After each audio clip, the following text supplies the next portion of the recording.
함께 사도신경으로 신앙을 고백하겠습니다. 나는 전능하신 아버지 하나님, 천지의 창조주를 믿습니다. 나는 그의 유일하신 아들, 우리 주 예수 그리스도를 믿습니다. 그는 성령으로 잉태되어 동정녀 마리아에게서 나시고 본디오 빌라도에게 고난을 받아 십자가에 못 박혀 죽으시고 장사된 지 사흘 만에 죽은 자 가운데서 다시 살아나셨으며 하늘에 오르시어 전능하신 아버지 하나님 우편에 앉아 계시다가 거기로부터 살아있는 자와 죽은 자를 심판하러 오십니다. 나는 성령을 믿으며 거룩한 공교회와 성도의 교제와 죄를 용서받는 것과 몸의 부활과 영생을 믿습니다. 아멘. 여러분 반갑습니다.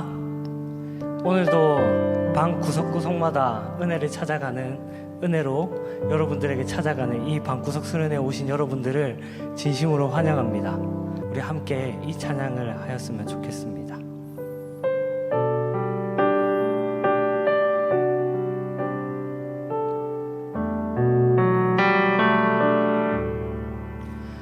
바다 같은 주의 사랑 내 맘속에 넘치네. 생명의 주를 위해 보혈 흘려주셨네. 바다 같은 주의 사랑 내 맘속에 넘치네. 생명의 주를 위해 보혈 흘려주셨네. 영원하신 주의 사랑 어찌 우리 잊으리. 생명 주신 주님만을 영원히 찬양하리. 생명의 주 나를 위해 보배 피를 쏟을 때 하늘 문이 다 열리며 그의 자비 넘치네. 생명의 주 나를 위해 보배 피를 쏟을 때 하늘 문이 다 열리며 그의 자비 넘치네. 그 사랑 누가 잊으리. 그 찬양 누가 멈추리. 그의 사랑 그의 자비 세상 죄 구속했네. 그 사랑 누가 잊으리. 그 찬양 누가 멈추리. 그의 사랑 그의 자비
주셨네.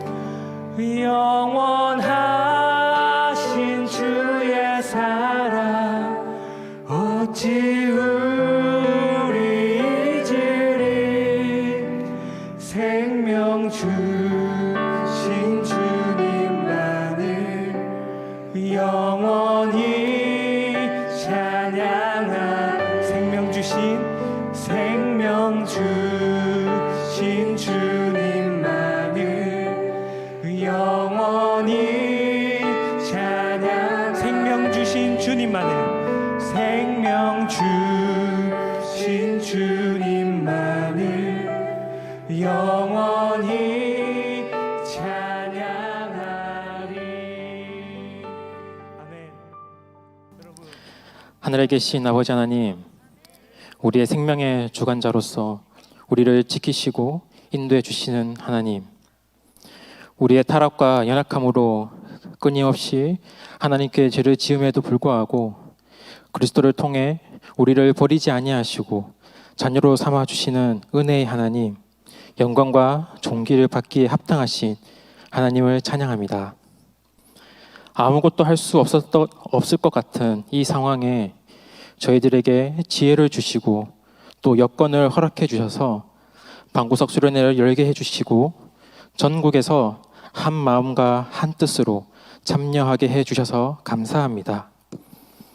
어두운 데에 빛이 빛이라 말씀하신 하나님, 어둠으로 가득 찬 저희 마음속에 첫째 날에는 사무엘상 30장 1절과 6절의 말씀으로 주님을 신뢰하는 삶이 무엇인지, 둘째 날에는 고린도후서 1장 3절에서 5절의 말씀으로 우리의 위로이신 하나님을 보여주셔서 감사합니다.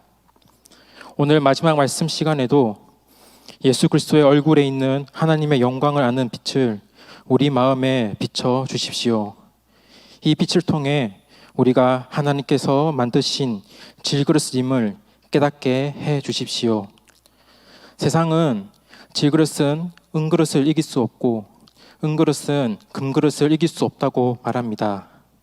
그래서 모든 사람이 금그릇이 되기 위해 치열하게 경쟁하며 싸워 이기려고 합니다.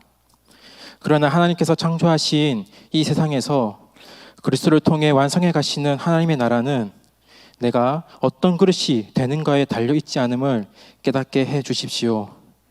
우리가 살아가는 하나님 나라는 내가 어떤 그릇인가에 달려있는 것이 아니라 내 안에 무엇이 담겨져 있는지를 그에 따라 결정됨을 깨닫게 해 주십시오.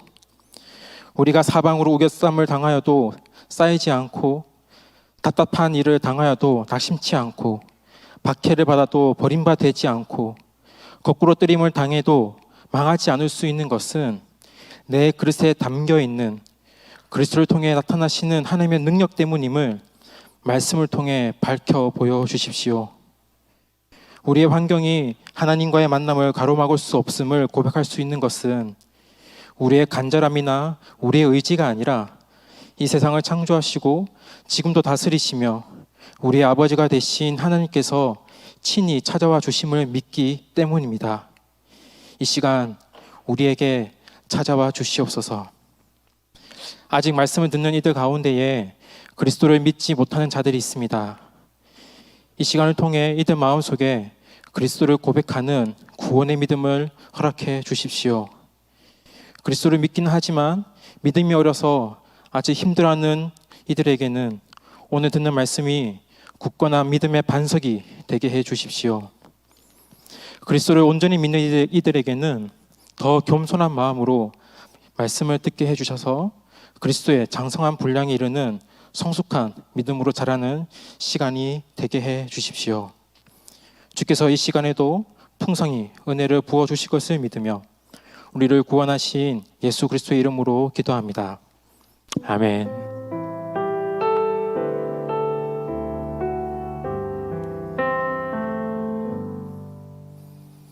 네, 여러분 반갑습니다. 우리 인사를 한번 해볼까요? 우리 첫째 날, 둘째 날 인사를 해봤었는데 우리 오늘은 이렇게 한번 인사를 한번 해봅시다.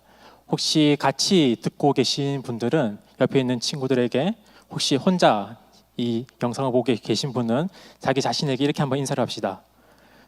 졸지 말고 딴짓 말고 말씀을 잘 들읍시다. 시작.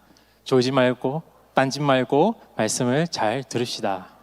네, 우리 오늘 말씀을 함께 볼까요? 고린도전서 4장 3절에서 4절입니다. 고린도전서 4장 3절에서 4절 말씀입니다. 말씀을 봉독하겠습니다. 너희에게나 다른 사람에게나 판단받는 것이 내게는 매우 작은 일이라 나도 나를 판단하지 아니하노니 내가 자책할 아무것도 깨닫지 못하나 이로 말미암아 의롭다 함을 얻지 못하노라. 다만 나를 심판하시리는 주으시니라. 우리가 말씀을 사모하는 마음으로 다 같이 한 번 더 이 말씀을 함께 읽어봅시다. 시작. 너희에게나 다른 사람에게나 판단하는 것이 내게는 매우 작은 일이라 나도 나를 판단하지 아니하노니 내가 자책할 아무것도 깨닫지 못하나 이로 말미암아 의롭다 함을 얻지 못하노라. 다만 나를 심판하시리는 주으시니라. 아멘. 오늘 우리에게 말씀을 주실 목사님은 서울 시강교에서 목회하시는 담임 목사님이신 우리 이정규 목사님입니다. 함께 말씀을 듣겠습니다.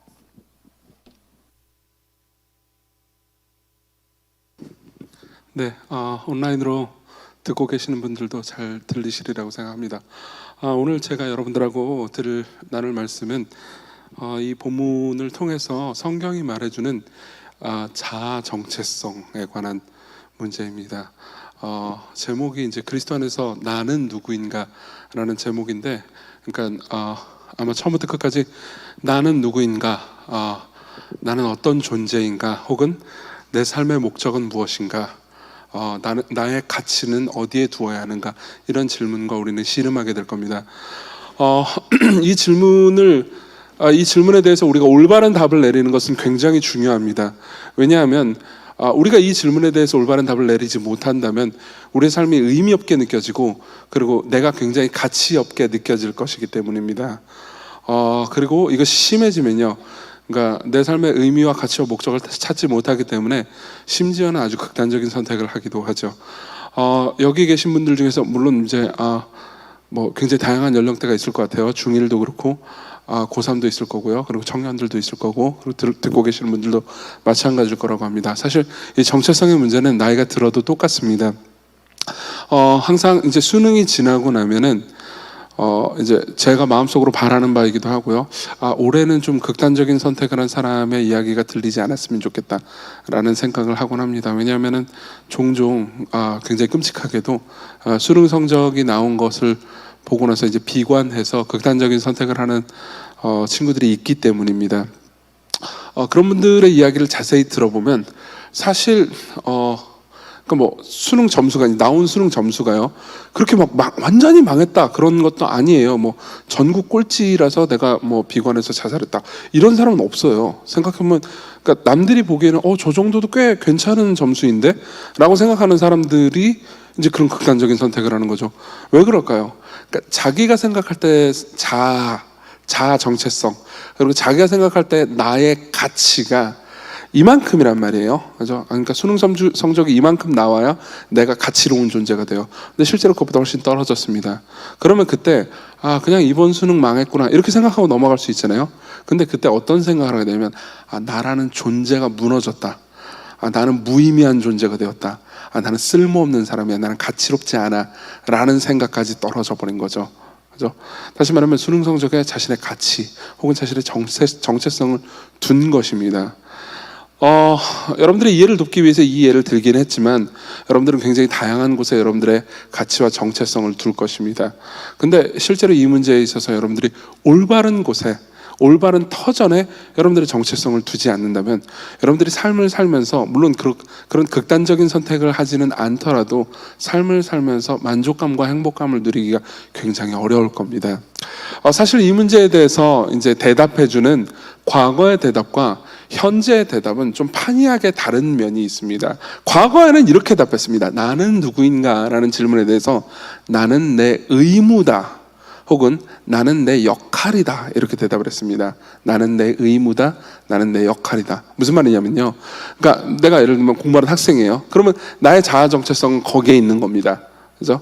내가 뭐 어떤 한 집단에서 어떤 임무를 부여받았어요. 그럼 내 자아 정체성은 거기에 있는 겁니다. 그죠? 근데 문제는 뭐냐면 과거에는 이런 정체성을 부여받잖아요. 그러면은 이제 자신의 정체성을 바꾸거나 할 수 없었습니다. 그죠? 그냥 뭐 여자로 태어났다. 그러면은 뭐 과거에는 여러분들이 상상하기 힘들 수 있지만은 여자가 무슨 태어나서 뭐 이제 애나 키우고 시집이나 할 것이지 왜 공부를 하냐? 그죠? 이런 식으로 이제 이야기를 듣기도 했어요. 그리고 내가 이제 농부의 아들이잖아요. 그럼 나는 그냥 농사를 지어야 했습니다. 내가 뭐 대장장이의 아들이잖아요. 그럼 난 대장장이가 됐어야 했습니다. 과거의 세계관에서 좋은 삶은요, 사회가 내게 부여된 거 있잖아요. 내가 뭐 이제 장사꾼의 아들로 태어났습니다. 그러면 난 장사꾼으로 사는 거예요. 그죠? 거기서 뭐 더 높은 데로 올라갈 꿈 같은 걸 먹지 않는 게 좋습니다. 그러니까 사회가 내가 부여했잖아요. 내가 노예로 태어났잖아요. 그럼 노예로 사는 겁니다. 그러면서 사회에서 부여한 역할을 충실히 따르면서 살아가는 삶, 이게 좋은 삶이었고요. 거기서 얼마나 충실히 활동을 하는지, 그리고 얼마나 열심히 살아가는지, 여기에 내 가치가 결정됐죠. 이것이 바로 과거의 세계관이었습니다. 그럼 현대의 세계관은 어떨까요? 현대의 세계관은 이렇게 얘기합니다. 현대의 세계관에서, 현대 사회에서요, 여러분들이 살고 있는 사회요, 저도 마찬가지고요. 이 나는 누구인가라는 질문에 대해서 우리는 보통 암시적으로요, 이런 대답을 듣습니다. 나는 내 욕망이다. 혹은 이걸 이렇게 좀 더 멋진 말로 바꿀 수도 있습니다. 나는 내 꿈이다. 나는 내 비전이다.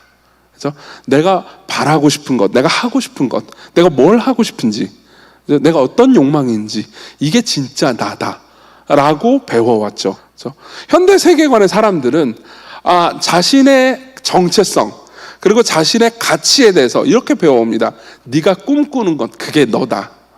네가 원하는 걸 이루는 것, 그게 좋은 삶이다. 그래서 네가 어떤 꿈을 꾸고, 그리고 그 꿈을 이루기 위해서 열심히 노력을 하고, 그러고 나서 마침내 그 꿈을 이루면 너는 행복해질 것이다. 너는 괜찮은 삶을 산 것이다. 너는 가치 있는 삶을 산 것이다. 너는 존엄한 존재다. 이렇게 배워오는 거죠. 여러분들은 여기에 대해서 거의 한 번도 의심한 적이 없을 겁니다. 여러분들의 학교에서도요, 여러분들의 부모님도요, 여러분들의 삶에서 계속 배워왔을 겁니다. 그럼 이러한 세계관이 좋은 세계관일까요? 그렇죠? 여러분들한테 물어보죠. 여러분들은 과거의 세계관을 생각할 때 그 세계관이 과거의 사람들이 행복했을 거라고 생각하십니까? 그렇죠? 어렸을 때부터 태어나면서 내가 여자잖아요. 그럼 난 아무것도 할 수 없어요. 나는 꿈꿀 자격조차 없습니다. 그렇죠? 나는 뭐 공부를 뭐 배울 수도 없어요. 그냥 뭐 위에서 시키는 대로 그냥 아이나 낳고 결혼하면서 살아야 됩니다. 혹은 내가 남자라 하더라도 내게 주어진 신분 있잖아요. 그 신분을 벗어날 수가 없습니다. 나는 꿈꿀 자유가 없어요. 꿈꿀 자격도 없죠. 고위직으로 태어난다 하더라도 똑같습니다. 그냥 그 테두리 안에서 엄격한 교육을 받으면서 그냥 뭐라고 해야 될까, 자리에 걸맞는 대로 그냥 강요하면서 살아가야 됩니다. 여러분, 과거의 사람들이 행복했겠습니까? 아마 여러분들 모두는 과거의 사람들은 행복하진 않았을 거야 라고 말할 겁니다. 근데 질문을 한번 바꿔보죠. 그럼 여러분들은 행복한가요? 여러분들은 행복한가요? 여러분들은 이제 꿈꿀 수 있으니까, 꿈꿀 수 있는 자유가 있으니까, 그리고 꿈을 꾸고 나서 노력하고 가지고 성취하면 되니까, 그럼 여러분들은 과거의 사람보다 훨씬 더 행복할까요? 꼭 그렇지만은 않을 겁니다. 여러분 들어보십시오. 우리의 인생의 가치가, 그리고 우리의 정체성이요, 우리가 꾸는 꿈에 달려있다고 해보십시오. 근데 여러분들이 꿈꾸는 걸 여러분들은 과연 나중에 성취할 수 있을까요? 나는 멋있는 가수가 되고 싶어. 사람들한테 인정받는 가수가 될 테야. 여러분들은 그 꿈을 100% 성취할 수 있을까요? 여러분들이 나는 어떤 대학에 갈 거야. 그 대학 중에서 서울에 있는 어디 대학을 가겠어. 근데 무슨 과를 가겠어. 이게 여러분들 삶의 목적과 정체성이라고 해봅시다. 그걸 성공하면 여러분들의 가치 있는 인생이 되고, 거기에 실패하면 여러분들의 가치가 떨어진다고 생각해 봅시다. 그럼 어떻게 되겠습니까? 핵심은 꿈과 비전에 대해 정체성과 가치를 두잖아요. 그럼 그때부터 비극이 시작된다는 겁니다. 여러분들의 직업에, 여러분들이 장차 가지고 싶어하는 직업에 여러분들의 가치와 정체성을 두잖아요. 그럼 여러분들이 그 직업을 가지지 못할 때 여러분들은 고통스러울 겁니다. 여러분 생각해 보십시오. 과거의 세계관은요, 이렇게 말합니다. 과거의 세계관에서는요, 사실 정확히 말하면 나는 누구인가라는 질문은 나는 누구의 것인가라는 질문으로 바꿀 수 있거든요. 왜 그러냐면은 생각해 보십시오. 과거의 세계관은 내 정체성과 가치가 어디에 있다고 그랬죠? 집단에 있다고 그랬죠. 그렇죠? 내가 소속되어 있는 의무, 그리고 내가 소속되어 있는 역할에 있다고 그랬잖아요. 그렇죠? 그럼 과거의 세계관은 이렇게 말한 것과 똑같습니다. 나는 누구의 것인가라는 질문에 대해서 나는 남들의 것이다 라고 대답한 거예요. 근데 현대의 세계관은 뭐라고 말할까요? 나는 누구의 것인가 라는 질문에 대해서 나는 나의 것이다 라고 대답합니다. 여러분들이 학업에 여러분들의 모든 정체성과 가치를 둔다고 합시다. 내가 얼마큼의 성적이 나오느냐에 따라서 그럼 어떻게 될까요? 여러분들이 좋은 성적이 나오잖아요. 그러면 여러분들의 마음은 괜찮아질 겁니다. 때로는 교만해지기도 하죠. 근데 여러분들의 성적이 떨어지면요, 여러분들이 공부를 못하는 사람이 되면 어떻게 될까요? 여러분들이 이렇게 말할 겁니다. 아, 나는 가치 없는 사람이야. 나는 쓰레기야. 내가 꿈꾸는 건, 나는 좋은 성적을 가지는 게 내가 꿈꾸는 거잖아요. 그럼 내 인생을 내가 가진 것처럼 보이잖아요. 근데 그렇지 않습니다. 내 인생을 학업이 가져갑니다. 나는 정확히 말하면 내가 꿈꾸는 것의 노예가 됩니다. 어떤 사람은 이렇게 될 수도 있습니다. 어떤 사람은 내 인생의 가장 중요한 가치는 사람들과의 관계야. 내가 사람들과 어떤 관계를 맺고 있는지, 사람들이 얼마나 나를 인정해주고 소위 내가 얼마나 인싸가 되는지, 그게 내 인생에서 가장 나를 행복하게 해주는 요소야. 이렇게 생각한다고 합시다. 여러분들이 성격도 괜찮아요. 그리고 사람들도 여러분들이 좋아합니다. 그럼 내 인생이 행복해질 수 있을 것 같잖아요. 근데 실제로 그렇게 되지 않습니다. 여러분들은 관계의 노예가 됩니다. 내가 사람들로부터 인정받는다고 느낄 때, 많은 사람들이 나를 칭송해 줄 때, 소위 내가 인싸가 될 때요, 나는 마음이 하늘로 올라가는 것처럼 느껴지고 내 마음은 때로 교만해지기도 합니다. 그래서 나는 기분이 좋아집니다. 그렇지만 사람들로부터 거절당한다고 느낄 때, 사람들이 더 이상 나를 칭찬하지 않을 때, 나보다 더 인기 많은 누군가가 등장했을 때 내 마음은 바닥으로 가라앉죠. 추락해버립니다. 나는 비굴해지죠. 여러분들이 나중에 직업을 가지게 된다 하더라도요, 내가 드디어 원하는 꿈의 직장을 가지게 됐어, 내가 의사가 됐어, 의대에 들어가서 의사가 됐어, 얼마나 좋을까요? 하지만 그때도 여러분들이 계속해서 노예로 살아갈 수도 있습니다. 여러분들은요, 여러분들만큼이나 공부를 잘하는, 혹은 여러분들보다 공부를 훨씬 더 잘하는 사람들 사이에 끼게 됩니다. 그럼 어떻게 될까요? 여러분들은요, 여러분들보다 훨씬 뛰어난 사람들을 계속해서 보게 됩니다. 그들은 여러분들보다 더 공부를 잘할 겁니다. 그들은 여러분들보다 훨씬 더 좋은 일을 해낼 겁니다. 그리고 훨씬 더 인정받겠죠. 훨씬 더 나은 사람처럼 여겨질 겁니다. 그 가운데서 여러분들은 막 고군분투를 하게 될 겁니다. 그래, 나도 괜찮게 살아가 보겠어. 나도 괜찮은 사람이 될 거야. 그래서 힘을 다해보죠. 그렇지만 여러분들이 힘을 다할 때 늘 여러분들이 좋은 결과를 맞을까요? 그렇지 않을 겁니다. 여러분들은 때로 실패할 겁니다. 여러분들은 열등감에 휩싸이게 될 수도 있습니다. 혹은 성취할 수도 있겠죠. 성공해낼 수도 있습니다. 승리할 수도 있습니다. 그럼 어떻게 되는지 아십니까? 우리 마음은 계속해서 요동을 칩니다. 내가 성공하잖아요. 내가 괜찮게 되잖아요. 그럼 내 마음은 교만해집니다. 그렇지만 내가 실패하잖아요. 혹은 나보다 더 잘하는 사람이 더 많이 인정을 받게 되잖아요. 그럼 내 마음은 비굴해지겠죠. 그렇죠? 나는 계속해서 교만함과 비굴함을 마치 시계추가 왔다 갔다 하듯이요, 계속해서 왔다 갔다 하게 됩니다. 내 마음은 안정되지 못합니다. 쉬지 못해요. 여러분 생각해 보십시오. 지금 여러분들의 상태가 그렇지 않나요? 지금 여러분들의 상태가 그렇지 않나요? 지금 여러분들의 상태가 사람들로부터 인정받지 못할 때, 혹은 내가 생각할 때 내가 괜찮은 성취를 해내지 못할 때, 내가 좋은 성적을 받지 못할 때, 내가 부모님으로부터 인정받지 못할 때, 땅바닥에 마음이 처박히지 않나요? 괴로워해 본 적이 없나요? 여러분들은 남몰래 눈물을 흘려본 적이 없습니까? 혹은 이런 적도 있겠죠. 인정받았을 때, 내가 드디어 좋은 성적을 받았을 때, 내가 교회 선생님으로부터, 교회 친구들로부터 괜찮은 사람이라고 인정받을 때, 내가 집단의 무리 가운데서 인싸라고 여김받을 때, 내가 인스타에 사진을 올렸는데 좋아요가 막 붙을 때, 여러분들은 마음이 높아지지 않습니까? 그리고 계속 여러분들 왔다 갔다 하지 않나요? 현대 세계관에 사는 사람이라고 해서 과거의 세계관에 살아가는 사람보다 훨씬 더 행복하지 않습니다. 우린 여전히 불안하죠. 그죠? 나는 나의 것이야 라고 말해봤자 소용없습니다. 나는 내가 원하는 것의 것이 됩니다. 달리 말해볼까요? 나는 내가 꿈꾸는 것의 노예가 됩니다. 여러분, 다시 한번 말씀드리지만 여러분들이 꿈꾸는 것이 나쁘다고 말하는 것도 아니고 여러분들이 비전을 가지는 것이 나쁘다고 말하는 것이 아닙니다. 여러분들은 꿈을 가져야 합니다. 여러분들은 좋은 비전을 가져야 합니다. 그리고 그것을 이루기 위해서 노력해야 됩니다. 그래서 저도 그렇게 살았고요. 그 과정 가운데 실패했고요. 생각해보면요, 저는 어렸을 때 단 한 번도 목사의 꿈을 꿔본 적은 없습니다. 근데 이렇게 되어버렸죠. 그렇다고 제가 불행할까요? 혹은 목사가 됐기 때문에 행복할까요? 이 이야기를 길게 하는 데는 이유가 있습니다. 왜냐하면 우리가 읽은 본문이 사실 이 문제에 대해서 정말 놀라운 해답을 주기 때문입니다. 여기서 우리는 사도 바울이 고린도 전서에서 하는 말을 들을 수가 있습니다. 3절 4절이요. 그죠? 근데 사도 바울은요, 정말 놀라운 이야기를 해줍니다. 사도 바울이 생각하고 있는 세계관은 과거에 속해 있지도 않습니다.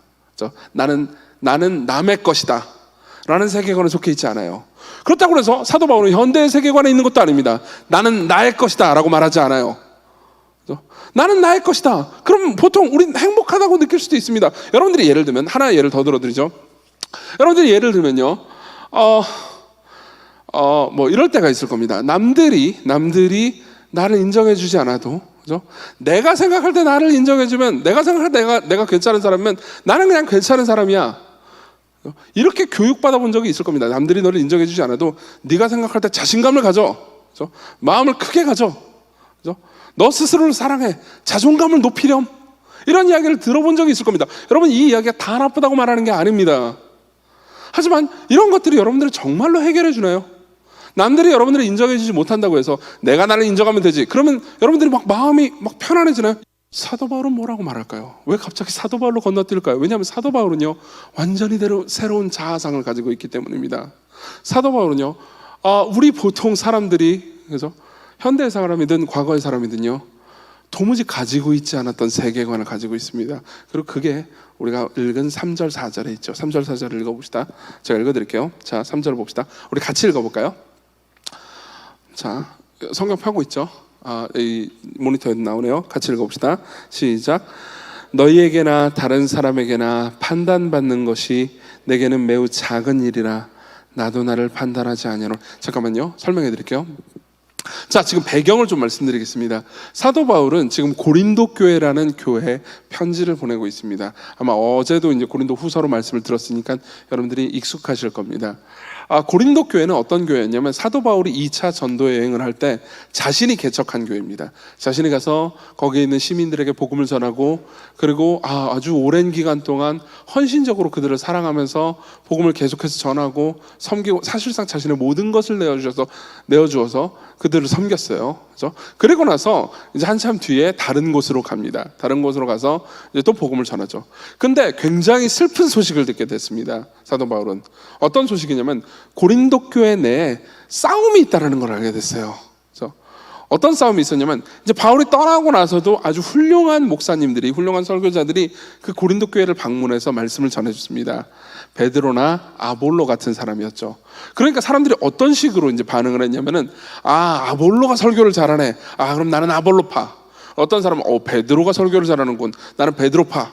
어떤 사람은 바울이 이 교회를 개척했구나. 그러니까 나는 바울이 제일 좋아. 바울파. 그러면서 서로 싸우기 시작한 거예요. 그래서 베드로파와 아볼로파와 바울파가 막 서로 싸우는 겁니다. 이건 베드로도 아볼로도 바울도 원하지 않던 것들이었어요. 그리고 불행하게도 사도 바울은 그 이야기를 전해 듣습니다. 근데 재밌는 건 뭐냐면요, 아볼로파나 베드로파가 바울파를 막 비난하고 싶잖아요. 근데 바울파를 비난하기 위해서 그 사람들만 비난한 게 아니고 막 바울을 비난했어요.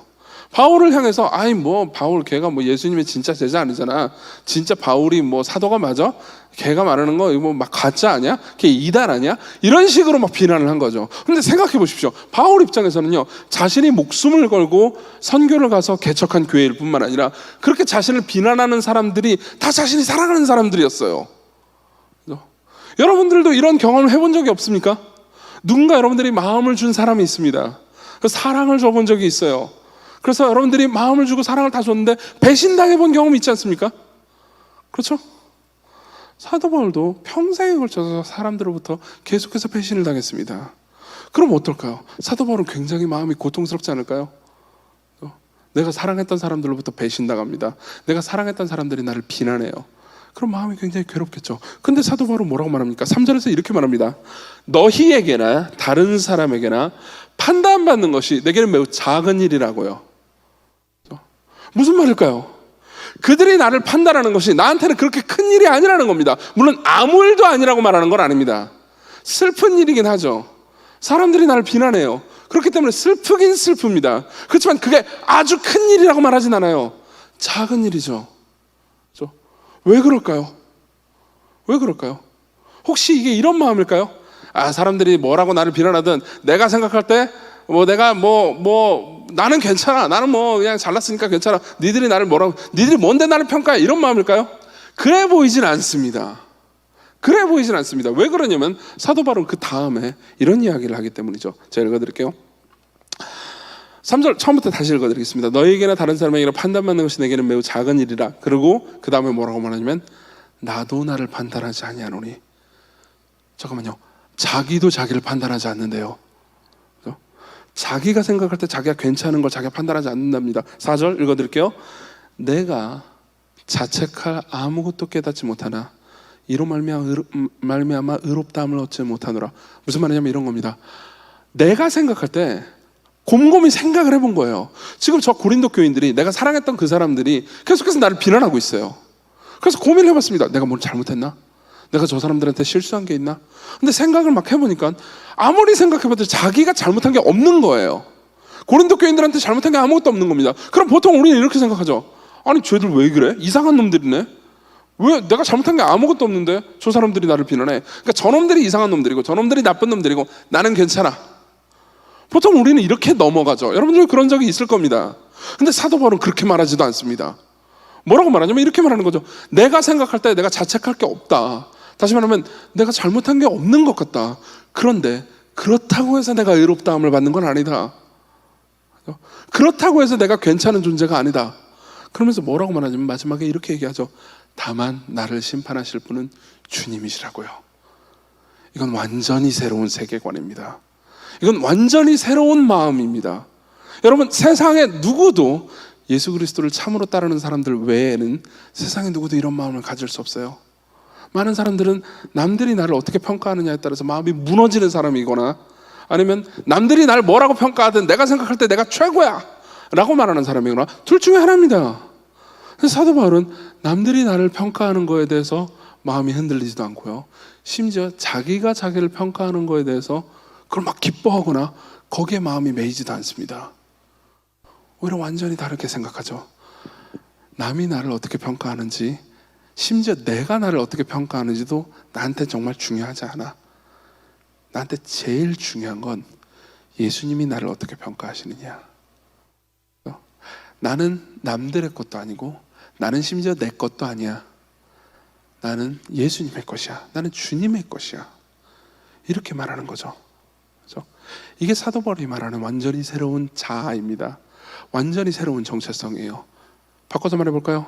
지금 사도 바울은요, 예수 그리스도 안에서 자신의 새로운 정체성을 찾고 있습니다. 그렇죠? 여러분, 이걸 조금 이해하기 위해서 여러분들에게 조금 어려운 교리 하나를 설명해 드리겠습니다. 어려운 교리지만 그래도 쉽게 설명할 테니까, 예를 들어가면서 쉽게 설명할 테니까 여러분 잘 한번 들어주세요. 바로 그 교리의 이름은 그리스도와의 연합이라는 교리입니다. 그리스도와의 연합. 이 이름이 너무나 아름다운 이름인데다가 여러분들이 이 교리의 내용을 이해하잖아요. 그럼 굉장한 기쁨과 자신감이 생길 겁니다. 그러니까 조금 어렵게 느껴질지라도 잠깐만 한번 들어주세요. 예수 그리스도와의 연합이라는 가르침은 성경 도처에서 굉장히 많이 말하고 있는 가르침입니다.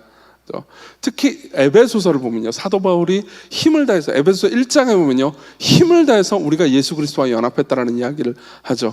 이 사도 바울이 이제 에베소서 1장을 쓸 때요, 거기서 뭐라고 말하냐면 하나님께서 우리를 사랑하신다, 우리를 창세전부터 선택하셨다, 우리를 의롭다 하셨다, 이런 말을 계속합니다. 근데 항상 그 말에는요 이런 말이 붙습니다. 그리스도 안에서. 그리스도 안에서. 여러분, 이 표현이 익숙하지 않습니까? 여러분들의 선생님들이나 혹은 뭐 간사님들이나 혹은 여러분들의 뭐 친구들이나 혹은 뭐 목사님이 기도할 때도 항상 그리스도 안에서라는 단어를 쓰지 않나요? 이게 무슨 의미일까요? 하나님께서는 우리를 사랑하시되 그냥 사랑하시는 것이 아니고요, 예수 그리스도 안에서 사랑하십니다. 이게 무슨 의미일까요? 성경은 이러한 내용을 우리가 이해하기 어렵다라는 것을 충분히 고려해 줍니다. 그래서 두 가지 예를 들어줘요. 둘 다 성경이 들어주는 예입니다. 물론 성경은 이거 말고도 굉장히 많은 예들을 들어주긴 하지만 대표적으로 우리가 이해하기 쉽게 두 가지 예를 들어줍니다. 첫 번째는 옷 비유입니다. 옷 비유. 자, 설명해 드릴게요. 갈라디아서 3장 26절에 보면 이런 말씀이 있습니다. 들어보십시오. 너희가요, 우리가요, 다 믿음으로 말미암아 그리스도 예수 안에서 하나님의 아들이 되었으니 누구든지 그리스도와 합하기 위해 세례를 받은 자는 그리스도로 옷 입었다고요. 그리스도와 합하기 위해서 세례를 받았다면, 여러분들이 예수 그리스도를 믿고 있다면요, 예수 그리스도로 옷 입었다고 말합니다. 무슨 의미일까요? 만일 제 몸이 되게 더럽다고 합시다. 실제로 깨끗해요. 실제로 깨끗한데 어쨌든 되게 더럽다고 합시다. 막 때가 꼬질꼬질 끼어있고 막 냄새나고 팔이 나고 뭐 이렇다고 합시다. 그렇다고 하더라도 여러분들은 제가 더러운 걸 볼 수가 없죠. 왜 그렇죠? 옷을 입고 있으니까요.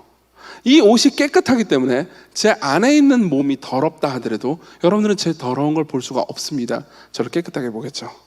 마찬가지예요. 성부 하나님께서 우리를 바라보실 때, 성부 하나님께서 죄인인 우리를 바라보실 때 우리 모습 그대로 보시잖아요. 그럼 우린 더러운 존재입니다. 우린 범죄한 존재들이죠. 우린 하나님 보시기에 악한 존재들입니다. 그렇지만 우리가 예수 그리스도로 옷 입고 있을 때, 다시 말하면 여러분들이 예수 그리스도를 믿잖아요. 예수 그리스도께 여러분들의 마음을 드리고 그분을 믿는 즉시 하나님께서는 예수 그리스도로 여러분들을 옷 입혀 주십니다. 이 비유예요. 그 말은 무슨 말이냐면, 우리는 비록 더럽지만 하나님께서는 우리를 예수 그리스도만큼 깨끗하다고 여겨주십니다. 우리는 비록 죄가 많지만 하나님께서는 우리를 예수 그리스도만큼 의롭다고 여겨주십니다. 우리는 악하지만 하나님께서는 우리를 예수 그리스도만큼 선하다고, 예수 그리스도만큼 순종적이라고 여겨주세요. 그죠? 놀랍지 않습니까? 그분이 우리의 옷이 됩니다. 그분이 여러분들의 의의가 됩니다. 그분이 여러분들의 아름다움이 됩니다. 여러분들이 예수 그리스도 안에 있다면요, 성부 하나님께서는 예수님의 아름다움만큼 여러분들을 아름답다고 여겨주십니다. 이게 그리스도와의 연합이 우리에게 가르쳐주는 내용이에요. 그렇죠? 이게 첫 번째 비유입니다. 두 번째 비유 말씀드릴게요. 두 번째 비유입니다. 두 번째 비유는 대언자 혹은 변호사 비유입니다. 변호사. 자, 설명해 드릴게요. 일단 말씀부터 읽어보죠. 제가 요한일서 2장 1절에 보면 이런 말씀이 있습니다. 들어보십시오. 나의 자녀들아, 내가 이것을 너에게 쓰면 너희로 죄를 범하지 않게 하람이라. 만일 누가 죄를 범하여도 아버지 앞에서 우리에게 대언자가 있으니 곧 의로우신 예수 그리스도시라. 아버지 앞에서 우리에게 누가 있다고요? 대언자가 있습니다. 여기 대언자라고 번역된 그리스어 단어는요, 우리나라 말로 가장 가깝게 번역하자면 변호사에 가깝습니다. 변호사. 여러분들이 법정에 가본 적은 아마 없을 겁니다. 그럼에도 뭐 법정 드라마도 보셨을 거고 학교에서 배운 것도 있으니까 변호사가 누군지 모르진 않을 거예요. 자, 여러분들이 무슨 이제 고소를 받았습니다. 그죠? 그래서 뭐 어떤 죄를 저질렀다고 해서 법정으로 끌려갔어요. 그러면은 내 자신을 누가 변호하죠? 내가 변호하나요? 아닙니다. 변호사가 변호하죠. 변호사가 여러분들의 변호인이 됩니다. 변호사가 여러분들이 죄가 있는지 없는지, 이 사람은 무죄합니다. 그러면서 이정규가 법정으로 끌려가잖아요. 그럼 이정규가 이정규를 변호하는 게 아니고요, 변호사가 이정규를 변호하죠. 근데 그때 어떤 일이 일어나냐면요, 변호사와 나는 동일시 됩니다. 그죠? 변호사와 내가 연합하게 돼요. 무슨 말이냐면 이런 겁니다. 제가 법에 대해서 하나도 몰라요. 법에 대해서 하나도 모르고 뭐 되게 뭐 똑똑하지도 않고 되게 말도 잘 못하고 어버버버 하는 사람이라고 합시다. 그죠? 근데 제 변호사가 법에 대해서도 아주 잘 알고요, 그리고 아주 똑똑하고요, 아주 논리적이고요, 그리고 말도 아주 잘한다고 합시다. 그러면 내가 말을 못하고 법에 대해서 아무것도 몰라도요, 나는 굉장히 똑똑하고 굉장히 법에 대해서 잘하는 사람이 됩니다. 왜 그렇죠? 내 변호사가 나를 위해서 변호하기 때문이죠. 법정에서 나는 변호사하고 동일시 됩니다. 그렇죠? 근데 내가 아무리 똑똑한 사람이라 하더라도 변호사가 별로 안 똑똑한 사람이라고 합시다. 내가 아무리 법을 잘 알고 있다 하더라도요, 변호사가 법에 대해서 아무것도 모른다고 해보세요. 그럼 변호사는 나를 제대로 변호해 주지 못할 겁니다. 그죠? 내가 아무리 똑똑한 사람이라 하더라도 변호사가 멍청한 사람이라면 나는 멍청한 사람이 됩니다. 그렇죠? 나와 변호사는 연합하니까요. 나와 변호사는 어떻게 되죠? 동일시됩니다. 같은 한 묶음으로 묶여요. 그렇죠? 이게 바로 예수 그리스도와의 연합하고 예수 그리스도와의 연합, 우리가 예수 그리스도를 믿을 때 우리 안에서 일어나는 예수 그리스도와의 연합이 어떤 것인지 우리에게 가르쳐주는 일종의 그림입니다. 무슨 말이냐면 여러분들이 죄를 저지릅니다. 그죠? 여러분들은 오늘도 죄를 저질렀을 거고요, 어제도 저질렀을 거고요, 내일도 저지를 겁니다. 그죠? 저도 그러니까요. 근데요, 우리가 죄를 저지를 때 예수 그리스도께서요, 우리 변호사가 되십니다. 성부 하나님 앞에서요. 성부 하나님은 완전히 의로운 재판장이세요. 그분은 완전히 의로운 판사십니다. 근데 예수 그리스도께서 우리 변호사가 되세요. 그렇죠? 아버지요, 이정규가 이렇게 나쁜 죄를 저질렀지만 내가 이정규의 변호사입니다. 내가 이정규의 죄를 위해서 십자가에 못 박혀 죽었고 내가 이정규를 의롭다 하기 위해 살아났습니다. 아버지요, 이정규를 의롭다고 해주십시오. 그때 하나님께서는요, 우리를 의롭다고 하십니다. 그렇죠? 우리 변호사예요. 우리 변호사예요. 그리고 이 그리스도와의 연합을 우리가 듣고, 이걸 여러분들이요, 지금은 교리적으로만 이해했을 거예요. 그렇죠? 근데 이게 여러분들의 정체성으로 자리를 잡을 때 여러분들의 삶은 완전히 새로워질 겁니다. 여러분들의 삶은 완전히 새로워질 겁니다. 어떻게 되는지 말씀드릴게요. 보십시오. 내가 예수 그리스도께서 나를 위해서 죽으시고 부활하심으로 그분이 나와 연합해서 이제 내 모든 가치와 정체성이 나의 행동에 있는 것이 아니고 예수 그리스도께서 나를 위해서 행하신 일에 있다고 합시다. 아까 제가 말씀드렸듯이 세상에 많은 사람들이 나를 의롭지 않다고 나를 욕하거나 비난해도요, 하나님께서는 예수 그리스도와 연합한 나를, 예수 그리스도를 옷 입은 나를요, 의롭다고 여겨주십니다. 깨끗하다고 여겨주세요. 그렇죠? 그러면 여러분들 어떻게 되겠습니까? 남이 나를 어떻게 평가하는지 서서히 신경 쓰지 않게 될 겁니다. 그렇죠? 심지어 내가 나를 어떻게 평가하는지도 신경 쓰지 않게 될 겁니다. 그렇죠? 내가 생각할 때 내가 괜찮은 존재라 하더라도 하나님께서 예수님으로 말미암아서 나를 의롭다고 여겨주신 만큼이나 괜찮을 수는 없거든요. 그렇죠? 여러분들이 예수 그리스도와의 연합을, 그렇죠?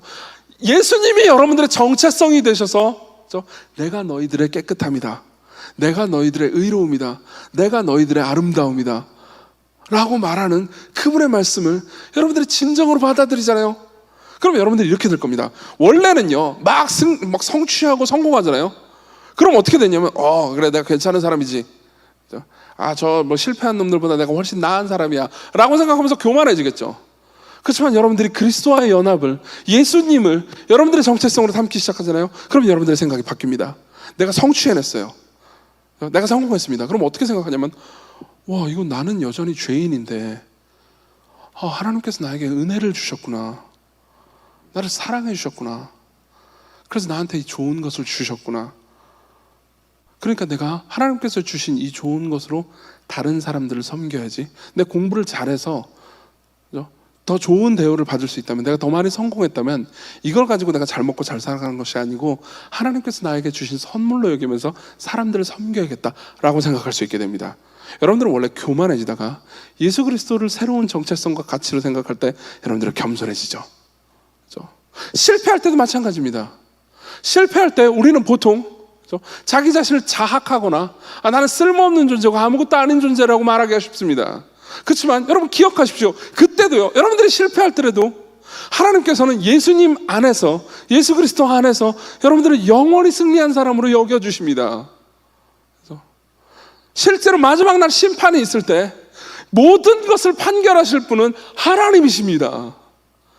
그 말은 수많은 사람들이 여러분들 향해서 야, 이 실패자야, 야, 이 못생긴 놈아, 야, 이 공부 못하는 놈아 라고 아무리 말해도 하나님께서 아니다, 예수 그리스도 안에서 이 자녀는 내 아름다움이다, 내가 이 자녀를 얼만큼 흠모하고 사랑하냐면 내가 내 영원한 아들 예수 그리스도를 사랑하는 만큼 내가 이 자녀를 사랑한다, 이정규를, 그리고 여러분들을요. 그렇죠? 세상에 아무리 여러분들이 실패한 사람이라 하더라도 성부 하나님께서는 예수 그리스도 안에서요, 여러분들 영원히 성공한 사람으로 여겨주십니다. 그걸 여러분들이 진짜로 믿는다고 해보십시오. 이게 여러분들의 정체성이 된다고 생각해 보십시오.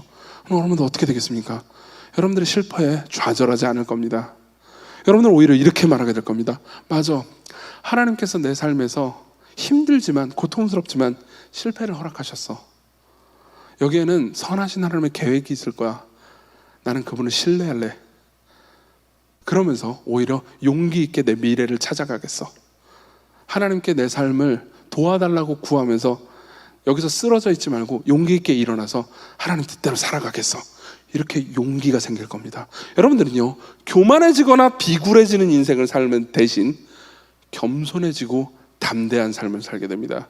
여러분들이 성공할 때 교만해지고 실패할 때 비굴해졌었는데, 여러분들은 성공할 때 겸손해지고요, 실패할 때 담대해집니다. 이게 예수 그리스도께서 여러분들을 위해서, 그리고 저를 위해서 주신 새로운 정체성을 가진 사람이 누리는 복이에요. 이게 사도 바울이 누렸던 복입니다. 여러분, 이러한 정체성을 가지고 싶지 않습니까? 이러한 새로운 정체성, 이러한 새 마음을 가지고 싶지 않습니까? 만일 여러분들이 이 마음을 가지게 되잖아요, 그러면요, 누가 나보다 더 잘나잖아요. 그럼 여러분들 보통 질투했을 겁니다, 원래는. 그렇죠? 그럼 내가 쓸모없는 사람처럼 여겨졌죠. 그렇지만 누가 내 옆에서 승리하고 잘하잖아요. 그럼 여러분들 박수를 치게 될 겁니다. 그렇죠? 그 사람이 잘한 것 자체를 그냥 기뻐할 수 있게 돼요. 그렇죠? 그럼 내가 못한다 하더라도 나는 다시 도약할 수 있습니다. 다시 일어나서 새 삶을 살 수 있어요. 그분이 여러분들과 더불어서 연합하심으로요. 자, 이제 설교의 마지막 부분을 이렇게 말씀을 드리겠습니다. 제가요, 4가지 이야기를 할 거예요. 4가지 이야기 하나씩 빠르게 할까요? 첫 번째는 이러한 새로운 정체성을 주시기 위해서 예수님께서 여러분들을 위해서 무슨 일을 하셨는지 얘기해 드리겠습니다. 두 번째부터는 여러분들이 이 그리스도와의 연합을 여러분들이 진짜로 누리게 되면 여러분들의 삶이 어떻게 바뀌는지, 그리고 여러분들은 어떻게 살아야 하는지에 대해서 3가지 적용을 하고 끝낼 겁니다. 됐죠? 예, 그렇게 설교 시간이 길게 남지 않았으니까 이제 하나씩 잘 들어보십시오. 여러분, 예수님은 하나님이십니다. 그렇죠? 예수님 하나님이세요. 근데 아까 지금 우리가 계속해서 예수 그리스도께서 우리의 정체성이 될 수 있다, 그리고 예수 그리스도께서 우리와 더불어 연합하셨다, 이 얘기를 계속했잖아요. 그죠? 근데 우리 입장에서는 그분이 나와 연합했기 때문에 좋을 수 있죠. 그죠? 그렇지만 예수님 입장에서 생각해 보십시오. 전능하신 하나님이, 전지하신 하나님이, 모든 것 위에 뛰어나신 아름다우신 분이요, 그분이 우리와 더불어서 연합하시기 위해서 그분이 자기 자신을 낮추셨어야만 했어요. 전능하신 하나님이요, 왕이신 분이, 모든 걸 통치하시는 전지하시고 전능하신 분이 이 땅에 오셨어요. 어떤 모습으로 오셨죠? 아기가 되셨어요. 아기가 되셨다고요. 아기는 어떤 언어를 쓰죠? 응애 밖에 할 줄 모릅니다. 맞죠? 하나님이신 분이, 모든 지식과 지혜의 원천이신 분이, 모든 것 위에 뛰어나신 분이요, 그 하나님이 이 땅에 오셨을 때 자기를 표현하기 위해서 그냥 우실 수밖에 없었습니다. 완전한 하나님이신 분이요, 사람의 말을 배우셨고, 사람의 말로 말씀하셨고, 사람이 겪는 직업 있잖아요, 그 직업을 가지셨고, 사람들이 겪는 고통을 겪으셨습니다. 여러분들이 지금 살고 있는 고통 있잖아요.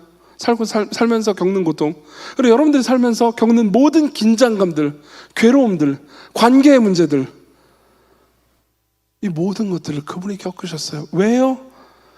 여러분들과 더불어 대화하시기 위해서요, 여러분들을 사랑하시기 위해서요, 여러분들을 아시기 위해서요. 그렇죠? 그리고 더 나아가서 여러분들과 자기 자신을 동일시하시기 위해서요. 그리스도와 연합이라는 게 동일시라고 그랬죠? 그렇죠? 동일시하기 위해서요. 여러분 생각해 보십시오. 동일시는요, 그죠? 누군가와 한 묶음으로 묶는 거는요, 때때로 굉장히 고통스러운 일입니다. 우리가 생각할 때 별로인 사람들 있죠. 그런 사람과 자기가 한 묶음으로 묶이기 싫습니다. 그죠? 우리는 내가 생각할 때 저 사람 왕따예요. 그럼 저 사람과 내가 한 묶음으로 묶이는 걸 싫어해요. 내가 생각할 때 저 사람은 성격이 너무 나빠요. 그럼 그 사람이랑 한 묶음으로 묶이기 싫죠. 어떤 사람인데 어떤 나쁜 짓을 저질렀어요. 그럼 그 사람이랑 한 묶음으로 묶이기 싫습니다. 예수 그리스도께서는 이정규와 예수님 자신을 동일시하셨어요. 한 묶음으로 묶으셨습니다. 여러분들과도요.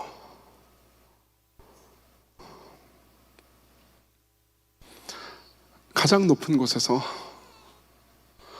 모든 성도들과 천사들의 찬양과 존귀를 받아 마땅하신 분이, 모든 것 위에 뛰어나셔서 모든 이름 위에 뛰어난 이름을 가지고 계신 분이, 가장 아름다운 분이, 아니 아름다움의 근원이신 분이, 가장 지혜로우신 분이, 가장 지식이 넘치시는 분이, 모든 것 위에 계신 완전한 하나님이요, 저 같은 죄인들과 여러분들 같은 죄인들과요, 자기 자신을 동일시하시기 위해서 이 땅에 오셨어요. 여러분들과 하나가 되려 하셨습니다. 여러분들을 우주의 왕따로 여기시면서, 야, 이 죄 지은 것들아 회개해라, 이 지옥의 땔감들아, 이렇게 말씀하지 않으셨어요. 여러분들과 하나가 되기를 원하셨죠.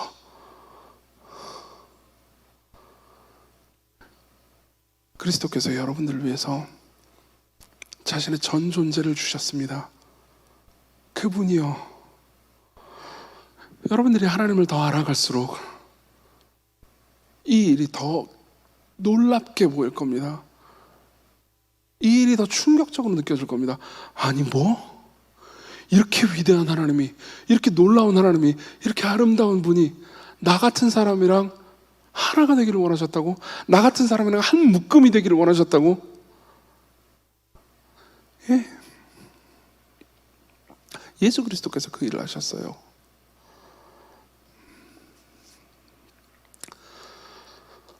그분이 여러분들의 모든 것을 아십니다.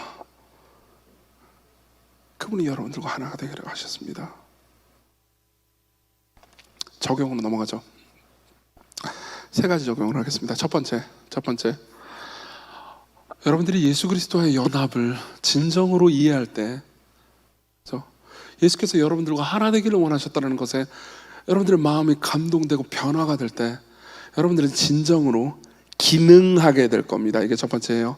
진정으로 기능하게 될 겁니다. 이게 뭔 소리죠? 설명해 드릴게요. 보세요. 자, 얘는 뭐죠? 얘는 아이폰입니다. 얘 기능은 뭐죠? 얘는 뭐 때문에 태어났죠? 만들어졌죠? 그죠? 얘 기능은 이겁니다. 전화도 할 수 있고요. 그리고 뭐 카톡도 보낼 수 있고, 뭐 앱도 깔 수 있고, 게임도 깔 수 있는 소형 컴퓨터죠. 맞죠? 예, 얘는 그렇게 위해서 지어진 겁니다. 근데 보세요. 자, 얘를 뭐 기술도 없고 아무것도 없는, 문명도 없는 그런 뭐 아프리카에 있는 부시맨들 있잖아요. 그런 사람들, 아무것도 없고 뭐 전기도 없고 그런 세계의 사람들이 얘를 딱 가졌다고 해봅시다. 그럼 얘를 사용할 수 있을까요? 사용할 수 없을 겁니다. 그래서 딱 보자마자 이게 뭐지? 이거 어디다 쓰는 거지? 그러면서 뭐 사과 비스무리한 것도 있고, 이걸로 못이나 바꿔야겠다. 그래서 못을 쾅쾅쾅쾅 박기 시작했어요. 그러면 어떻게 될까요? 얘는 못이 바뀔까요? 물론 바뀔 수도 있습니다.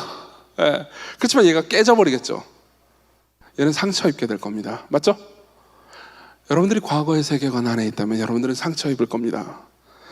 여러분들의 삶이 남의 것일 때 여러분들은 상처 입게 될 겁니다.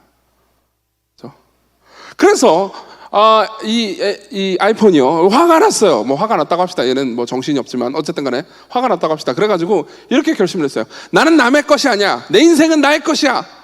내 삶을 내가 모든 걸 주관하겠어. 그러면서 혼자 자립하기를 선택했어요. 그럼 얘는 어떻게 되죠? 그냥 아무것도 못하게 됩니다. 얘의 삶은 무의미하게 되죠. 그렇죠? 여러분들이 내 삶은 내 것이야, 내가 모든 걸 주관하겠어 라고 말하잖아요. 그러면 여러분들은요, 삶이 무의미해지게 될 겁니다. 심지어 여러분들이 성공한다 하더라도요, 나이를 먹을수록, 그렇죠? 삶을 살아갈수록 여러분들의 삶은 훨씬 더 재미없어지게 될 겁니다. 그렇죠? 죽기만을 기다리게 될 겁니다. 그렇지만 보세요. 얘를요, 이 아이폰을요, 스티브 잡스가 딱 가졌다고 합시다. 아이폰을 만든 사람이요. 스티브 잡스가 딱 가졌어요. 그럼 어떻게 되죠? 얘는 진짜로 이제부터 자기가 원래 지어진 목적대로, 만들어진 목적대로 기능하기 시작할 겁니다. 그죠? 드디어 여기에 앱이 깔려요. 그죠? 이걸 전화도 할 수 있게 됩니다. 카톡도 보내고요. 게임도 하고요. 얘는 진짜 기능하게 됩니다. 아이폰은 이렇게 말하겠죠. 나한테 이런 기능이 있었네. 그죠? 그럼 얘가 고장나면 어떻게 되죠? 그죠? 부시맨이 이걸 보고 고장나면요, 상처받으면 그냥 버릴 겁니다. 만일 잡스가 가지고 있다면요, 고쳐주겠죠. 마찬가지예요. 여러분들의 인생이 남의 것도 아니고 내 것도 아니고 여러분들을 사랑하시는 예수 그리스도의 것이라면요, 여러분들은 치료받을 수 있습니다. 여러분들은 진정으로 기능하게 됩니다. 내 삶에 내가 이렇게 사람들을 사랑하는 기능이 있었네? 내가 이렇게 나 자신을 참고 인내하는 사람일 수도 있었네? 내가 이렇게 열심히 기도하는 사람일 수도 있었네? 여러분 혹시 여러분들 친구들 중에서 간절히 막 기도하고 부르짖어서 기도하는 사람이 이상하게 보였다면 여러분 예수 그리스도를 만나게 해달라고 구하십시오. 그분과의 연합을 알게 해달라고, 그분을 경험하게 해달라고 그렇게 구하십시오. 이게 추상적으로 들리고 무슨 말인지 모르겠어도 그냥 그렇게 구하십시오. 하나님께서 여러분들을 예수 그리스도를 만나게 해주실 겁니다. 그분의 은혜를 경험하게 해주실 거예요. 그렇게 구하십시오. 여러분들은 진짜로 기능하게 될 겁니다. 나한테 기도하는 기능이 있었네? 그러면서 간절히 기도하게 될 거예요. 내가 예배를 즐거워하네? 그러면서 예배하게 될 겁니다. 그죠?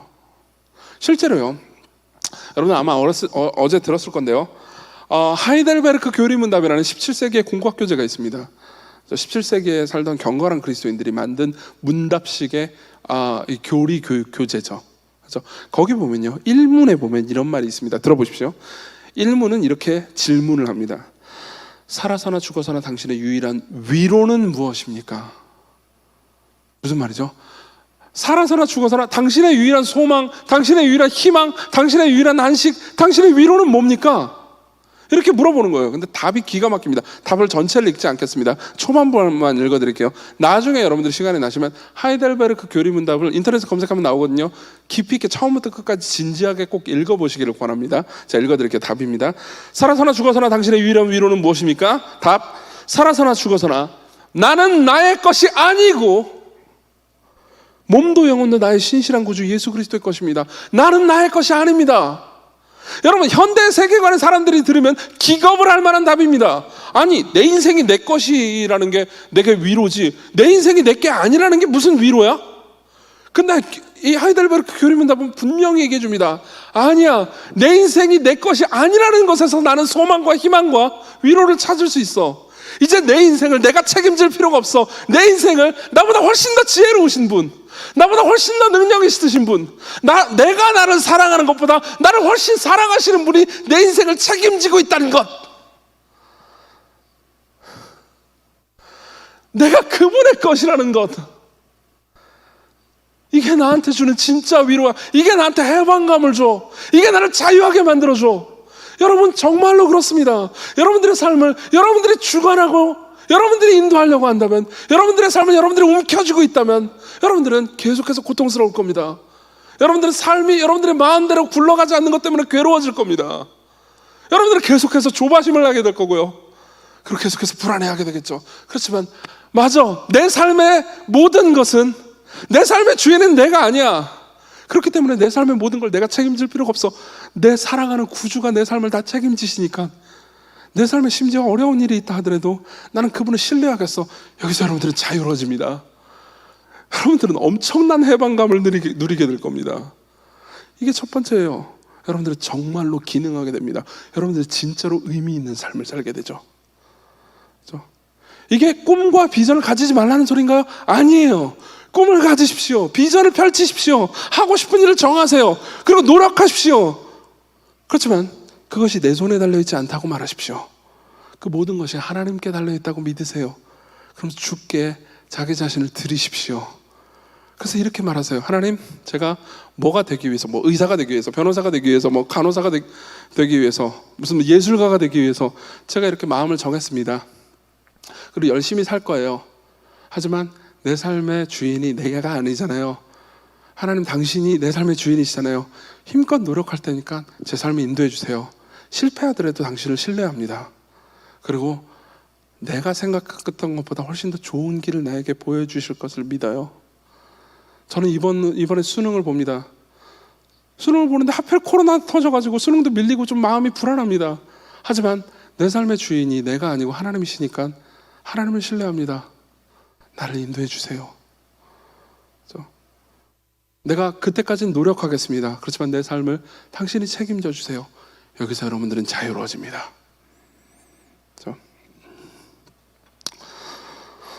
두 번째입니다. 두 번째 적용이에요. 두 번째 적용. 그러니까 아까 제가 4개 말한다고 하는 것에서 세 번째까지 온 겁니다. 두 번째 적용입니다. 여러분들이 그리스도와의 연합을 누릴 때 여러분들은 정말로 위로받게 됩니다. 정말로 위로받게 됩니다. 무슨 말인지 설명해 드릴게요. 예수님은 여러분들이 사는 삶을 다 사셨습니다. 그렇죠? 여러분, 사람들로부터 거절당해 본 경험이 있습니까?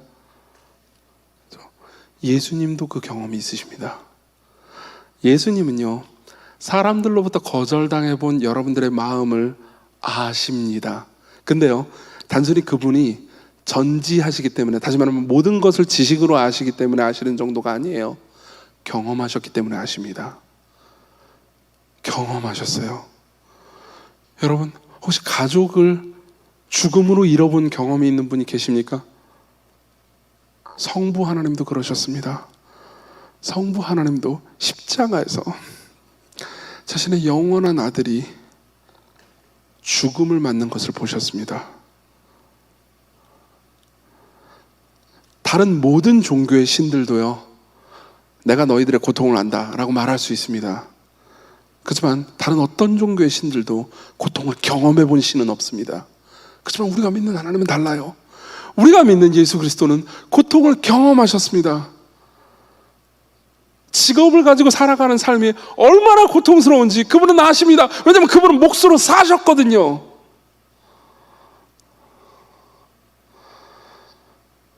인간이 얼마나 악한 존재인지 그분은 그냥 마음으로 아시는 것이 아니고 경험으로 아십니다. 그분이 살아가는 삶 전체를 통해서 그분은 모욕받으시고 인간들에게요. 그리고 인간들의 죄로 인해서, 인간들의 악함으로 인해서 결국 십자가까지 끌려가셨으니까요. 그분은 여러분들을 아십니다. 그분은 여러분들이 경험하는 모든 고통을 경험적으로 아십니다. 여러분들이 예수 그리스도를 생각한다면, 그분과의 연합을 누리고 있다면요, 여러분들은 정말로 위로받을 수 있습니다. 예수 그리스도는 여러분들을 진짜로 위로하실 수 있는 하나님입니다. 그분께로 오십시오. 그분께로 오십시오. 여러분들의 친구들보다 여러분들을 훨씬 더 완벽하게 이해하시면서 위로하실 수 있습니다. 세 번째입니다. 마지막 적용이에요. 들어보십시오. 여러분들은 고난당할 때 예수 그리스도와의 연합을 생각하면서, 그분의 선하심을 생각하면서 여러분들 하나님을 신뢰할 수 있습니다. 고난당할 때요. 자, 보세요. 하나님은 여러분들이 여러분들의 정체성을 올바른 곳에 두기를 원하십니다. 여러분들이 직업에 여러분들의 정체성을, 혹은 학업에 여러분들의 정체성을, 혹은 관계에 여러분들의 정체성을, 외모에 여러분들의 정체성을 둘 때 여러분들은 곧 불안해지고 고통스러워질 겁니다. 하나님께서는 여러분들이 예수 그리스도의 진정한 정체성을 두기를 원하십니다. 그리고 여러분들이 다른 모든 우상들을 치워내고 예수 그리스도 안에서 안식할 때까지 여러분들의 삶을 흔드실 거예요. 그렇죠? 아주 훌륭한 나무꾼에 관한 이야기를 하나 해드리죠. 어떤 나무꾼이 있었습니다. 근데 이 나무꾼은 좀 있으면 이제 새들을 잡으러 오는 새 사냥꾼이 온다라는 것을 알고 있었어요. 근데 자기 나무를 이렇게 패고 있는데 어떤 새가 자기 나무 위에 있는 둥지를 둥지에 이렇게 나무 위에 둥지를 치고 있는 거예요.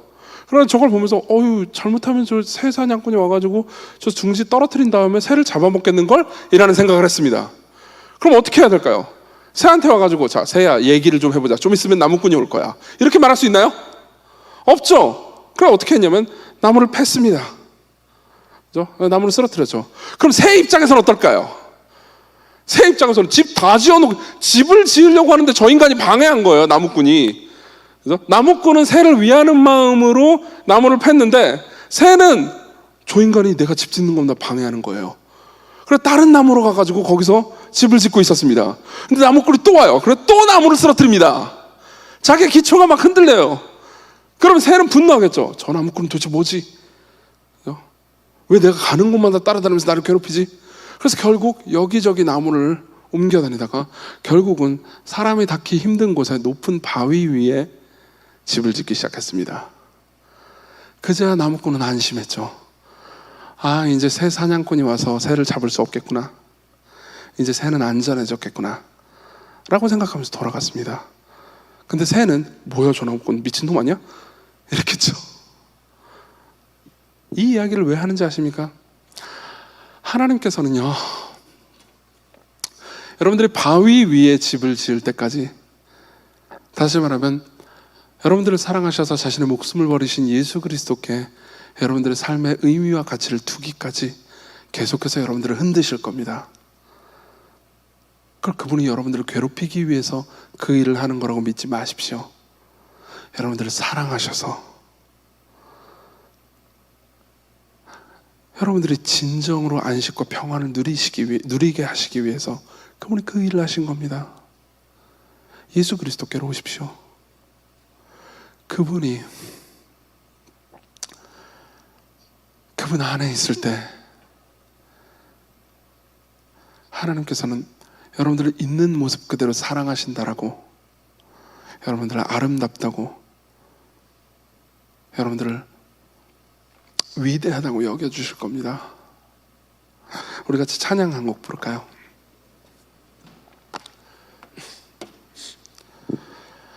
내 모습 이대로라는 노래입니다. 내 모습 이대로.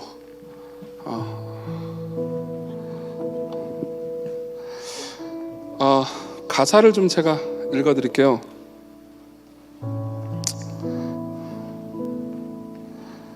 가사 제가 읽어드릴게요. 내 모습 이대로 사랑하시네. 연약함 그대로 사랑하시네. 나의 모든 발걸음 주가 아시나니 나를 인도하소서. 잘 들어보세요. 생각해보세요. 여러분, 하나님은요 우리 모습 그대로 우리를 사랑하실 수가 없습니다. 왜요? 우리가 죄인이기 때문이죠. 우리가 죄인이기 때문이죠. 그분은 정의롭고 그리고 완전한 분이기 때문에 죄인인 우리를 향해서 진노와 저주를 내리셔야 됩니다. 그렇지만요 하나님께서 예수 그리스도로 우리를 옷 입혀 주셨어요. 하나님께서 우리를 보실 때 그리스도 안에서 우리를 보십니다. 그리스도와 연합한 모습으로요. 그때 우리는요 우리 모습 그대로 사랑받습니다. 여러분들 모습 그대로 아름답다고 여겨주십니다. 여러분들이 아름다워져야 여러분들을 아름답다고 말하는 게 아니고요, 여러분들을 아름답다고 말씀하시고 그 다음에 아름답게 만드십니다. 여러분들이 괜찮아져야 괜찮다고 말씀하시는 게 아니고요, 괜찮다고 선언하시고 그 다음 괜찮게 만들어 가십니다. 여러분들이 의로워져야, 죄를 덜 지어야 여러분들을 깨끗하다고 의롭다고 말씀하시는 게 아니고요, 의롭다고 선언하시고 깨끗하다고 선언하시고 깨끗하고 의롭다고 여겨주시고 그렇게 사랑하시고 그 다음에 의롭게 만들어 가십니다. 그분이 여러분들의 있는 모습 그대로 사랑하십니다. 우리 같이 마음을 다해서 그분을 향해서 그리스도와 연합한 내가, 그리스도와 연합한 나만이 드릴 수 있는 찬양으로 하나님을 고백합시다.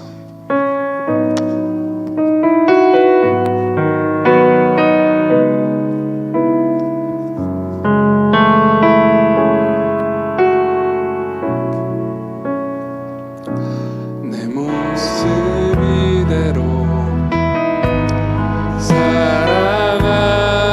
사랑하시네. 연약함 그대로 사랑하시네.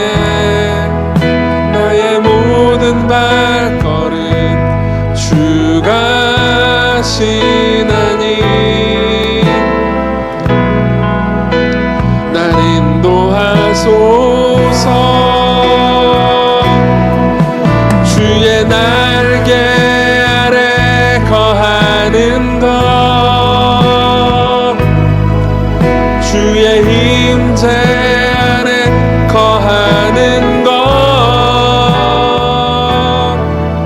나의 가장 큰 소망, 나의 가장 큰 은혜 주와 함께 동행하는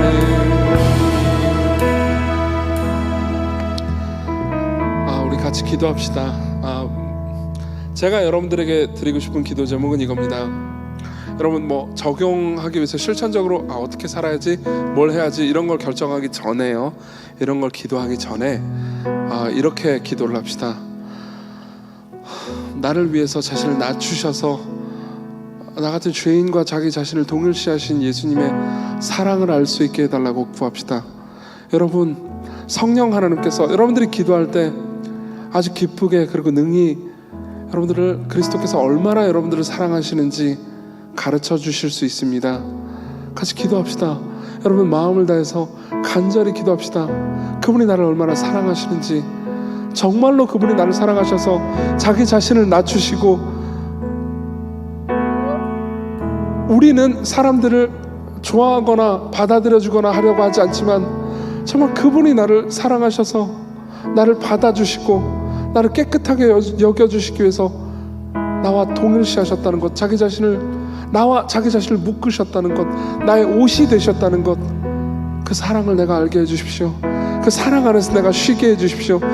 내가 그 사랑 안에서 자유해지게 해주십시오. 내가 내 삶을 가지고 내 삶의 주인이 되는 것이 아니고 예수 그리스도를 주인으로 모시고 내 그 안에서 해방감과 자유를 맛보게 해주십시오. 우리 같이 간절히 기도합시다.